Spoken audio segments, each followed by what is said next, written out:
बेटा good morning to all of you. बेटा class 11th जो हमारे पास नेक्स्ट टॉपिक है, ठीक है, वो हमारे पास जो नेक्स्ट टॉपिक के आंसर होते हैं वेक्टर से, बड़े इंपॉर्टेंट टॉपिक है, ठीक है।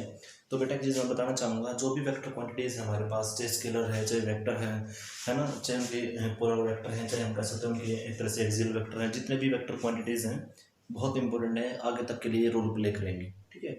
तो बेटा इनको थोड़ा अच्छे से समझ लेना। देखो पहला हमारे पास स्टार्टिंग कहाँ से होती है, क्वांटिटीज से। जो हमारे पास दो टाइप की क्वांटिटीज हैं, वेक्टर और स्केलर। तो देखो पहले जो क्वांटिटी होती है वो हमारे पास क्या होती है, स्केलर। स्केलर क्वांटिटी,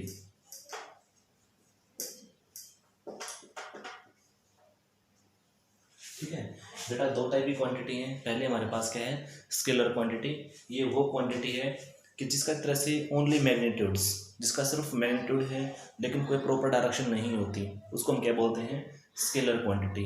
डेफिनेशन लिख लो, ये लिखना चाहो तो सिर्फ ओनली मैग्नीट्यूड लिखो, ओनली समझने के लिए, only magnitude, magnitude but not direction, but not any direction.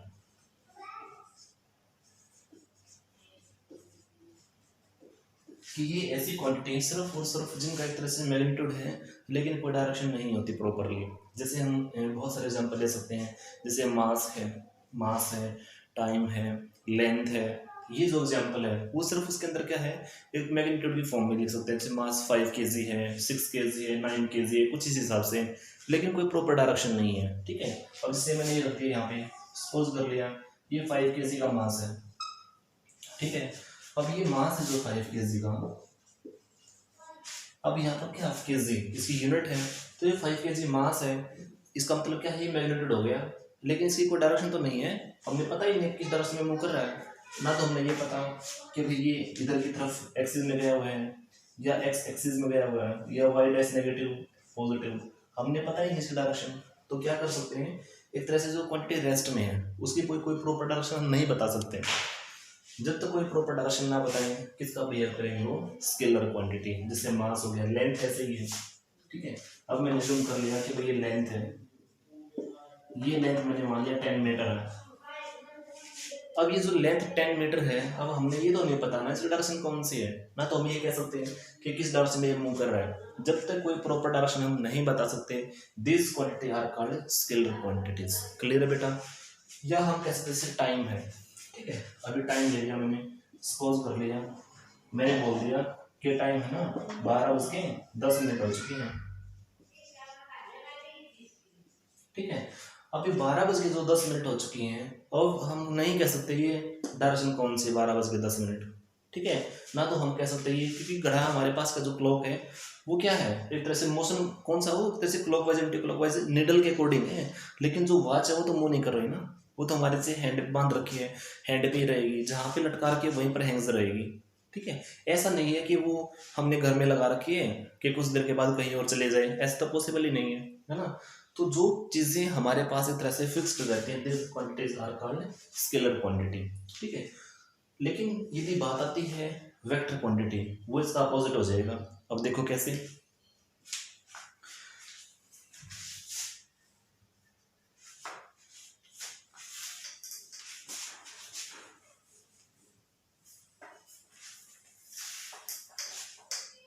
Next हमारे पास है वेक्टर क्वांटिटी।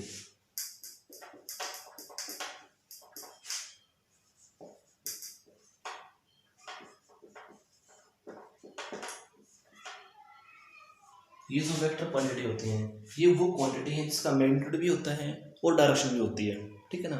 जैसे डायरेक्शन भी है और मैग्नीट्यूड भी, दोनों चीजें जहां पर प्रेजेंट है। तो लिखो contain magnitude as well as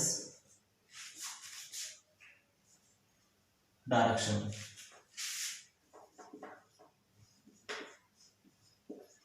कि ऐसी क्वांटिटी जिनका मैग्नीट्यूड भी है और साथ में क्या है, डायरेक्शन भी है। हम ये बता सकते हैं कि भाई ये क्वांटिटी उधर की तरफ मूव करती है, ठीक है। डायरेक्शन भी है और साथ में क्या, उनका मैग्नीट्यूड भी है। जैसे मैंने अप्लाई कर दिया वेलोसिटी, अब ये वेलोसिटी है ठीक है। इसका मतलब क्या, हम बता सकते हैं ये वेलोसिटी किस डायरेक्शन में है, उसकी प्रॉपर डायरेक्शन को मेंशन कर सकते हैं, है ना। स्पीड है, या हम कह सकते हैं एक तरह से फोर्स है,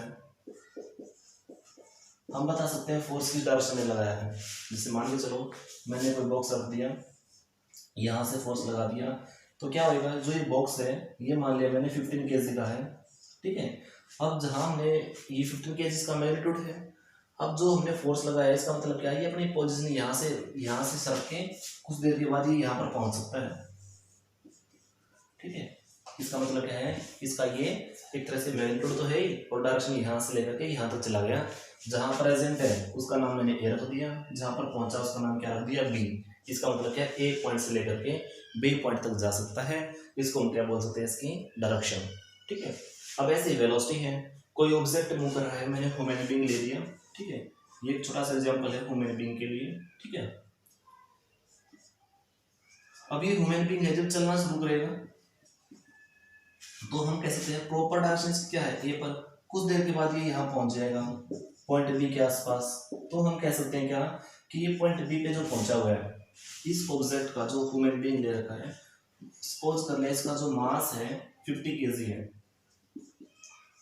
अब 40 kg 50 kg कितना भी जूम कर लो, 40 kg का आदमी है, पॉइंट ए से लेकर पॉइंट बी पे पहुंच गया, इसका मतलब है इसका मैग्नीट्यूड तो था ही, और मूव करता भी चला गया। ऐसा तो है नहीं कि अपने शरीर को यहाँ छोड़ देगा और वैसे ही भाग लेगा, जो कि पॉसिबल नहीं है ना। तो जब ह्यूमन बीइंग चल रहा है तो उसका मास भी, उसका वेट साथ ही साथ चल रहा है, तो वो क्या हो जाएगा हमारे पास वेक्टर क्वांटिटी। क्लियर है बेटा। तो ऐसे बहुत सारे एग्जाम्पल है जहाँ पर एक तरह से मास भी होता है और उसकी वेलोसिटी भी होती है। तो ऐसे जो डायरेक्शन है वो हमारे पास क्या है, वेक्टर क्वांटिटी। आगे चलो बेटा, एक एग्जांपल लीनियर मोमेंटम का भी ले सकते हैं, वो भी सेम पाथ को फॉलो करता है।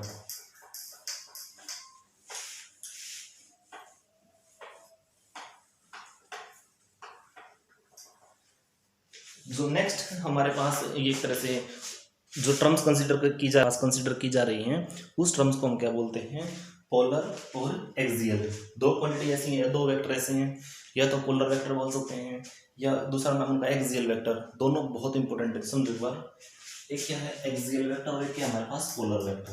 अब पोलर कौन से हैं और एक्सियल कौन से हैं, देखो मैंने लिखे साथ में, पहला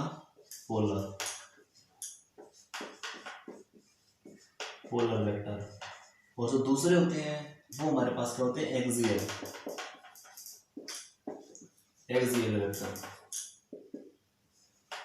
अब पोलर वेक्टर और एक्सियल वेक्टर दोनों में क्या फर्क है, देखो पोलर वेक्टर ऐसे वेक्टर होते हैं जिनका कोई ना कोई इनिशियल पॉइंट होता है, ठीक है, जिनका कोई ना कोई इनिशियल पॉइंट या कोई स्टार्टिंग पॉइंट हो, जिसको हम कह सकते हैं कि हाँ भाई ये पोलर वेक्टर है। लेकिन जिनका कोई, जो हम कह सकते हैं रोटेशन इफेक्ट शो कर रहे हैं, वो हमारे पास क्या है, एक्सियल वेक्टर। कैसे, देखो हमने ये मान लिया कि एग्जांपल ले लिया डिस्टेंस या डिस्प्लेसमेंट।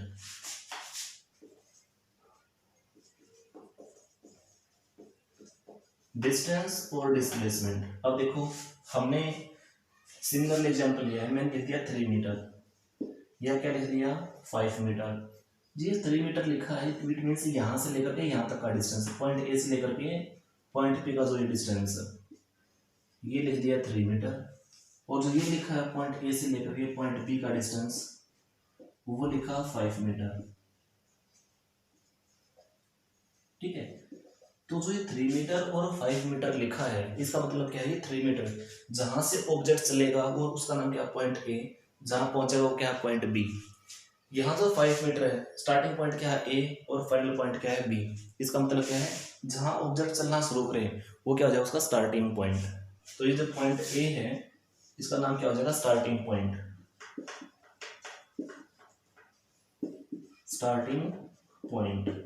इसी को हम क्या बोल सकते हैं, इनिशियल पॉइंट।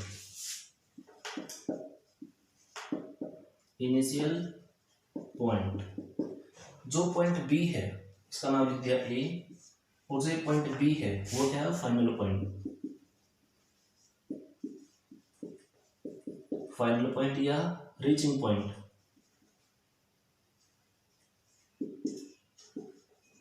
जिसका नाम लिख दिया बी, ठीक है। तो जब कोई ऑब्जेक्ट जहाँ से चलना शुरू करेगा वो क्या है इनिशियल पॉइंट, जहाँ पहुंचेगा वो क्या है फाइनल पॉइंट। तो जिसका कोई ना कोई इनिशियल पॉइंट होता है उसको हम क्या बोलते हैं पोलर वेक्टर। लेकिन जो रोटेशनल इफेक्ट शो करे, जैसे रोटेशनल इफेक्ट,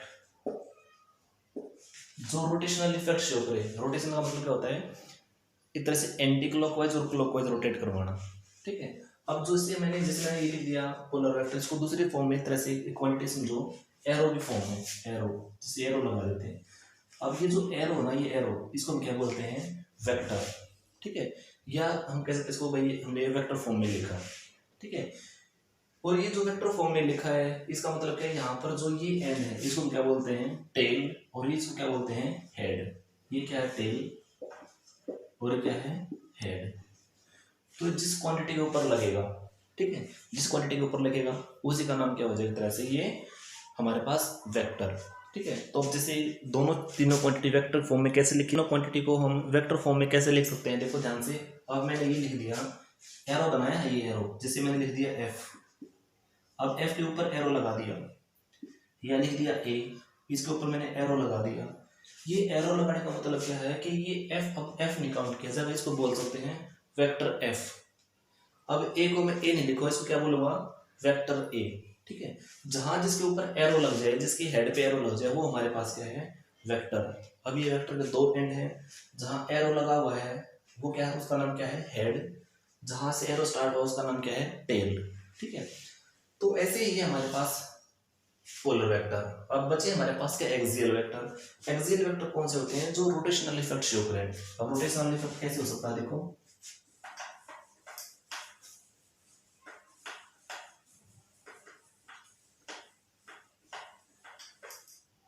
जैसे ये है, ये कोई ऑब्जेक्ट है, ठीक है।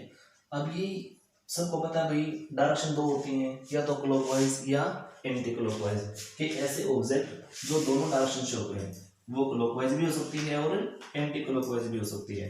जब क्लॉकवाइज लेके चल रहे हैं या एंटी क्लॉकवाइज लेके चल रहे हैं तो इसका मतलब क्या है, हमारे पास एक तरह से उसके लिए क्या है फिक्स डायरेक्शन। ठीक है। अब देखो ये जो रोटेशन है इधर से ऐसे मूव कर रहा है, इसका मतलब क्या है क्लॉकवाइज, क्लॉकवाइज डायरेक्शन। ये हमारे पास क्या है, क्योंकि ये वापस रिवर्स में मूव है तो क्या है anti clockwise, anti clockwise direction. कि ऐसे ऑब्जेक्ट जो दोनों डायरेक्शन को फॉलो करेंगे, आइदर क्लॉकवाइज और आइदर एंटी क्लॉकवाइज, वो हमारे पास सब के सब क्या है एक्सियल वेक्टर। उदाहरण ले सकते हैं उसके लिए, जो एग्जांपल ले सकते हैं, जैसे एंगुलर मोमेंटम है, रोटेशनल जो इफेक्ट शो कर रहे हैं, एंगुलर वेलोसिटी है ना, जिसे लिख दिया मैंने एंगुलर वेलोसिटी, एंगुलर वेलोसिटी है, एंगुलर मोमेंटम है,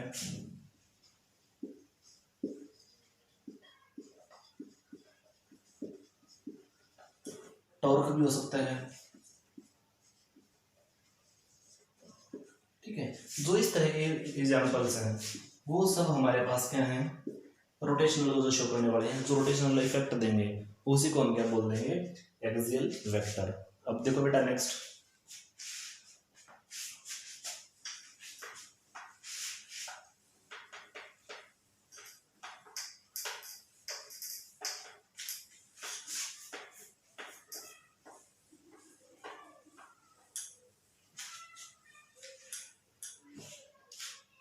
नेक्स्ट हमारे पास क्या है मॉडुलस ऑफ वेक्टर।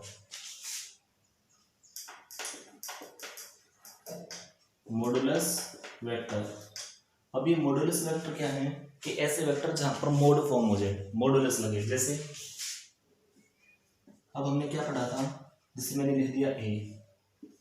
अब ये क्या है वेक्टर फॉर्म, जहां पर सिर्फ एरो लगा हुआ क्या है वेक्टर फॉर्म। यदि मैं इसके साथ में ऐसे दो स्ट्रेट लाइन लगा देता तो क्या बन जाता मॉडुलस।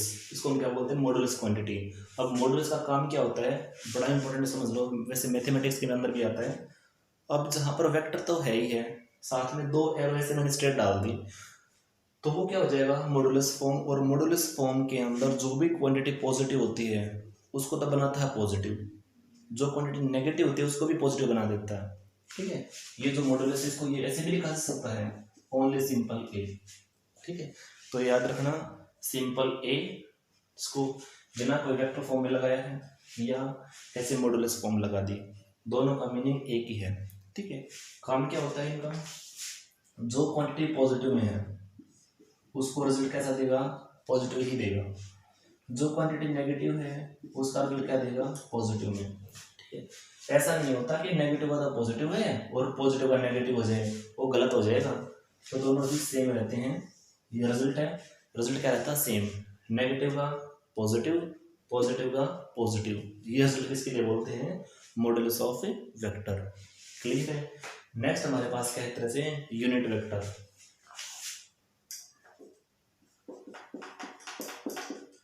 यूनिट वेक्टर, अब मीनिंग से पता चल रहा है, जिसकी वैल्यू सिंगलेट हो या यूनिटी वैल्यू हो उसको हम क्या बोलते हैं, यूनिट वेक्टर। जैसे इसका जो सिंबल होता है वो ये होता है, जैसे मैंने ए लिख दिया, ए के ऊपर ऐसे ये कैप बोलते हैं इसको, कैप लगा देते हैं तो क्या बन जाता है, ये यूनिट वेक्टर।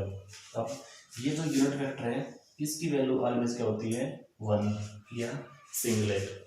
ठीक है, अब इसकी प्रॉपर डायरेक्शन कैसे बनेगी, देखो ये जो यूनिट वेक्टर होता है ये किसके इक्वल होते हैं, जितना हमारे पास एक क्वांटिटी वेक्टर फॉर्म में आई हुई है और साथ में क्या है, मॉडुलस,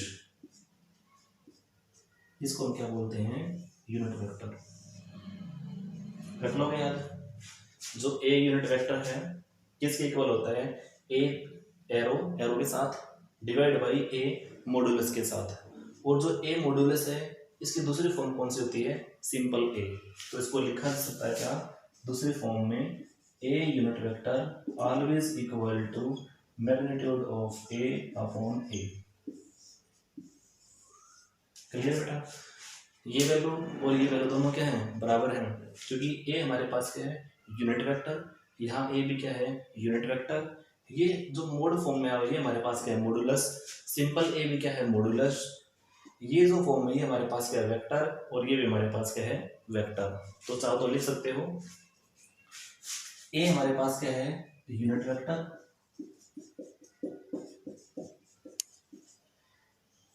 ए जो एरो लगा रखा है वो हमारे पास क्या है, वेक्टर,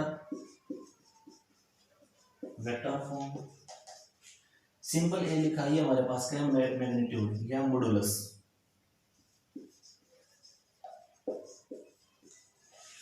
मॉडुलस फॉर्म, तो तीनों मीनिंग यहाँ पर भी है। ये हमारे पास क्या है, यूनिट वेक्टर, ये हमारे पास क्या है, वेक्टर फॉर्म, ये हमारे पास क्या है, मॉडुलस।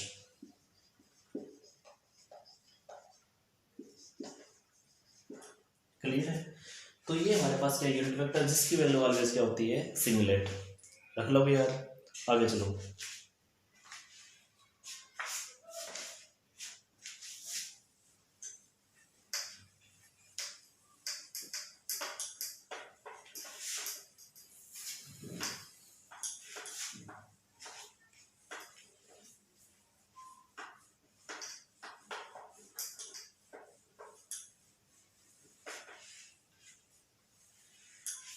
एक बड़ा अच्छा एग्जांपल है यूनिट वेक्टर निकालना। देखो क्वेश्चन लिखो एक छोटा सा,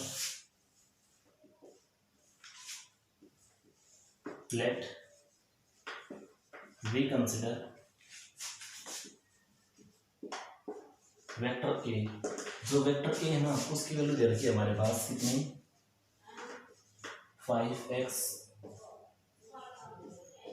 9j और 10k। उसने पूछ लिया फाइंड द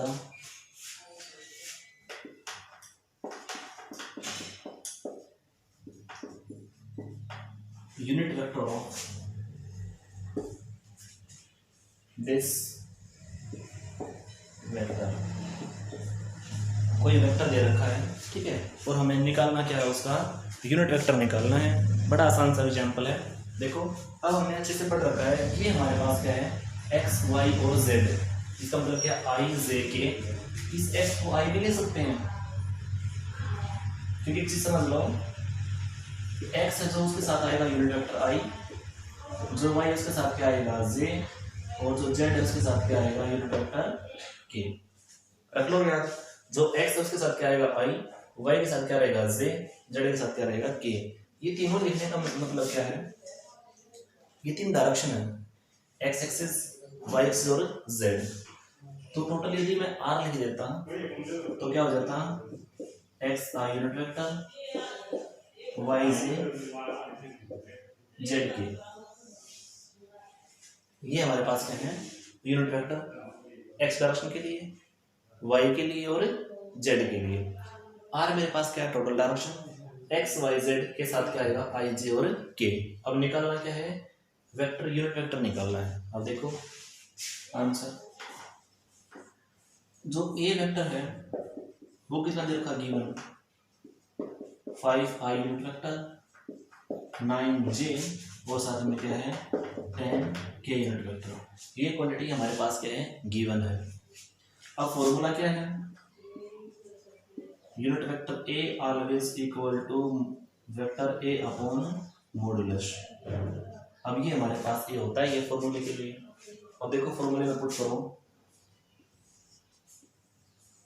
अब ए तो हमारे पास ये एज इट इज है। अब मॉडुलस कैसे निकालें, मॉडुलस निकालने का मतलब हमारे पास क्या होता है, जितने भी क्वांटिटी दे रखी हैं सबका स्क्वायर रूट निकाल दो।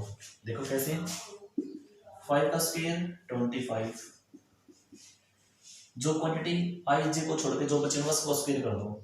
9 का स्क्वायर 81, 10 का स्क्वायर 100 और इसका रूट लगा दो।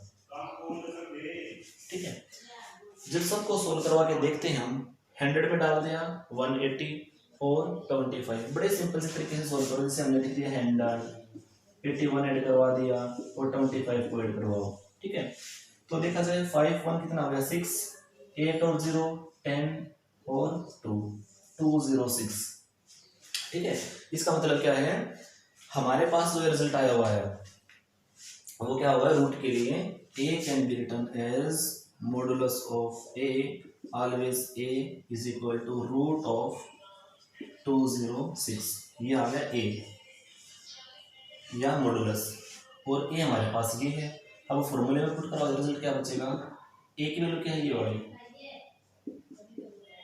5i 9j 10k divide by a modulus कितना है 206 रूट में, तो ये रिजल्ट आ गया। क्लियर है, बड़े आसान सा रिजल्ट है। a और मॉडुलस a दोनों का रिजल्ट निकालना, आराम से हम वैल्यू को सॉल्व करवा सकते हैं। ठीक है, तो ये हमारे पास क्या है, दोबारा समझ लो, यूनिट वेक्टर a के लिए फॉर्मूला ये है, a हमारे पास खुद गिवन क्वांटिटीज होती है। ठीक है, अब मॉडुलस a कैसे निकालना होता है, जो हमारे पास रूट क्वांटिटीज का कर दो, जो आई जे के को छोड़कर जो रिजल्ट आया हुआ है उसका क्या निकाल दो, रूट निकाल दो। अब ये रूट निकाल दें, कितना है हमारे पास 206, दोनों की वैल्यू यहाँ पुट करवा दी, दिस इज रिक्वायर्ड आंसर। तो बेटा ऐसे बहुत सारे एग्जांपल ले सकते हैं यूनिट वेक्टर के लिए, बाकी हम कल करेंगे। ठीक है, तो हमारे पास जितने भी एग्जांपल हैं, यूनिट वेक्टर निकालना, मॉडुलस निकालना, क्वांटिटीज का रेसिप्रोकल करना, है ना, ये बहुत बड़े क्वेश्चंस हैं और काफ़ी इजी हैं। ठीक है, तो ये हमें समझने हैं। बेटा कोई समस्या है तो साथ के साथ पूछ सकते हो, लेकिन को अपनी नोटबुक में ज़रूर उतार लेना। ठीक है, जब तक नोटबुक में नहीं उतारोगे और प्रैक्टिस नहीं करोगे तब तक कोई भी चीज़ अच्छे से क्लियर नहीं हो सकती। इसलिए आपसे गुजारिश है बार बार कि बेटा मैं कॉपी में ज़रूर लिख लेना। ठीक है, और जो बच्चा होमवर्क साथ के साथ कर रहा है, जब होमवर्क कंप्लीट हो जाए मेरे व्हाट्सएप पे डाल दिया करो, ताकि मैं आपके नोट्स चेक कर पाऊँ साथ ही साथ कि सही बना रखे हैं या किसी क्वेश्चंस में गलती कर रखी है। ठीक है, thanks to all of you, have a nice day.